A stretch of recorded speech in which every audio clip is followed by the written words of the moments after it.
Many people believe pension systems are unsustainable and need to be reformed. Have you ever wondered how this situation has come about? I would like to explain using Germany, the first country to introduce a state pension system, as an example.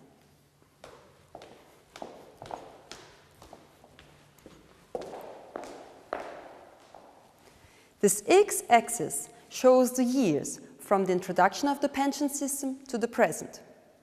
The y-axis shows the total German population. Set against the total population is the number of pensioners as it developed. When Bismarck introduced the pension system, Germany had a population of 50 million. Only 2.5 million were above the age of 65. At that time, pension age was 70. This and other restrictions meant that only 200,000 of the elderly received a pension.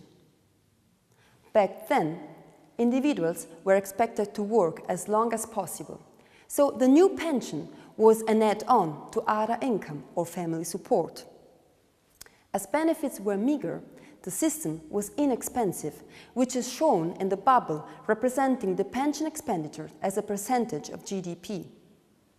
The population increased, and so, slightly, did the number of pensioners. In 1911, the system changed to include orphans and widows or those entitled to receive a pension, and to cover white-collar workers.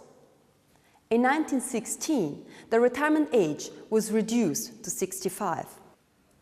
By 1920, after the First World War, the GDP expenditure on pensions had reached 2.2%. In the 1950s, the years of the Wirtschaftswunder, pensioners were unable to enjoy the new wealth. While pension expenditures had grown to 3.5% of GDP, there were 5 million receiving them. So the amount each received was small, and old age poverty a real issue. But in 1957, Chancellor Adenauer turned the system upside down. Benefits were no longer to be an add-on, but to provide a living standard for the individuals. Benefits were tied to gross wages, a lower retirement age for women, and special conditions for long-term unemployed were introduced. Old age poverty was no longer an issue, but pension expenditures jumped to 6.5%. Adenauer also switched from capital funding to a pay-as-you-go system. You can't blame him.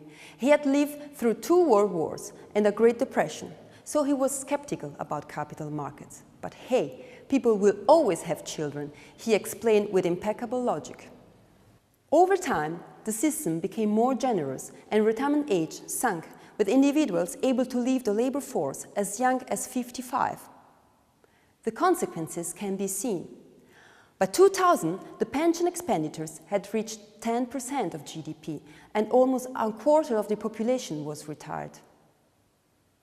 This happened at a time when fertility was plummeting and life expectancy increasing, putting increasing pressure on the system.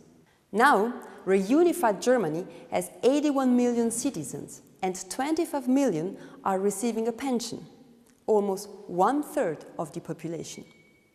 Plus, baby boomers are retiring in increasing numbers. Much has been undertaken to make the system more financially sustainable. But these changes mean the pendulum has swung back. Pensions are now being seen as a basic provision, meaning that an increasing number of retirees are now relying on a smaller resource. This is creating a new challenge. While the financial sustainability of the system has improved, adequacy, how much pensioners actually receive, has deteriorated. In the future, addressing sustainability without taking into account adequacy will risk recreating the same social conditions that both Bismarck and Adenauer were trying to address: widespread old age poverty.